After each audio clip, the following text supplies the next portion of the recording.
నమస్తే, welcome to Andhraprabha. నేను ప్రశాంత్. ఆంధ్రప్రదేశ్లో పుణ్యక్షేత్రాల రహదారికి సంబంధించి పవన్ కళ్యాణ్ గారు ఇప్పటికే దాని మీద దృష్టి పెట్టడం అయితే జరిగింది. అయితే ఇప్పటికే దాదాపు 40% పనులు కూడా పూర్తయిపోయినట్లు కూడా తెలుస్తోంది. ఏవైతే రహదారులు ఉంటాయో, ముఖ్యంగా దేవాలయాలకు వెళ్ళే రహదారులు ఏవైతే ఉంటాయో, అంటే ఒక దేవాలయం నుంచి ఇంకో దేవాలయాలకి వెళ్ళే రహదారులు ఏవైతే ఉంటాయో, ఎక్కడెక్కడ డ్యామేజ్లు ఉన్నాయి, ఇంకెక్కడెక్కడ అభివృద్ధి అనేది జరగాలి, ఎక్కడెక్కడ రోడ్లు ఎక్కడైతే డ్యామేజ్లు ఉన్నాయి, ఇంకా ఎక్కడ రోడ్లు అనేటివి జరగాలి అనే క్రమంలో ఇప్పుడు పవన్ కళ్యాణ్ గారు అయితే దాదాపు 40% దగ్గరనే ఉండి 40% అయితే కంప్లీట్ చేసినట్లయితే తెలుస్తుంది. అయితే మిగతా పర్సెంటేజ్‌ని కూడా ఇంకా దగ్గరలోనే ఉండి అదే విధంగా దేవాలయ శాఖ మంత్రితో కూడా మాట్లాడి ఇంకా ఏ ఏ గ్రామానికి అభివృద్ధి జరగాలి, అది ఎక్కడ ఉన్న గ్రామం ఎక్కడ ఉన్నా గానీ, ఎంత లోపలికి ఉన్నా గానీ, ఏ గుట్టల పైన ఉన్నా గానీ అక్కడ అభివృద్ధి జరగాల్సిందే అని చెప్పేసి పవన్ కళ్యాణ్ గారు అయితే పట్టుపట్టడం అయితే జరిగిందనే చెప్పుకోవాలి. అయితే ఇప్పటికే దాదాపు 40% పూర్తి కాగా ఇంకా మిగతా కూడా ఎక్కడెక్కడ ఉన్నాయని చెప్పేసి కూడా ఇప్పుడు చర్చించుకుంటున్న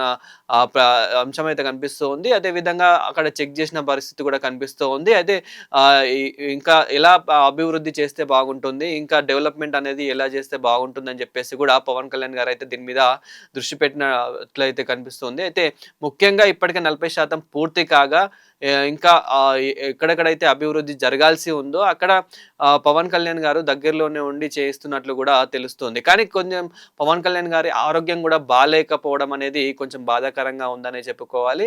ముఖ్యంగా గతంలో గూడా మనం చూసుకుంటే గనక ఏవైతే దేవాలయాలకు వెళ్ళే రహదారులు ఏవైతే ఉన్నాయో అక్కడ నిర్మించడం అయితే జరిగింది. అంటే రహదారులు ఏర్పాటు చేసినప్పటికీ ఇప్పుడు కొన్ని వరదల వల్ల గానివ్వండి, కొన్ని కారణాల వల్ల గానివ్వండి, ఎక్కడైతే డ్యామేజ్‌లు ఉన్నాయో ఆ డ్యామేజ్‌లు గూడా పూర్తి చేయగా, అంటే డ్యామేజ్‌లు గూడా మళ్ళీ డెవలప్‌మెంట్ చేయగా, ఇంకా మిగతా కొన్ని దేవాలయాలకి అంటే ఏవైతే గిరిజన ప్రజలకి సంబంధించిన గానివ్వండి, ఎక్కడైతే గిరిజన ప్రజలు ఉంటారో అక్కడ దేవాలయాలు ఎక్కడెక్కడైతే ఉన్నాయో అక్కడికి కూడా డెవలప్‌మెంట్ చేయాలనే ఒక ఆలోచనతోని ఇప్పటికే దాదాపు 100కి పైగా దేవాలయాలు ఏవైతే ఉంటాయో 100కు పైగా పుణ్యక్షేత్రాలకి సంబంధించిన దేవాలయాల రహదారులు పూర్తి చేయాలి అని చెప్పేసి నిర్ణయించుకోవడం అయితే జరిగింది. అయితే వీటికి సంబంధించి ఇప్పుడు 40% అయితే పూర్తయినట్లు కూడా తెలుస్తోంది.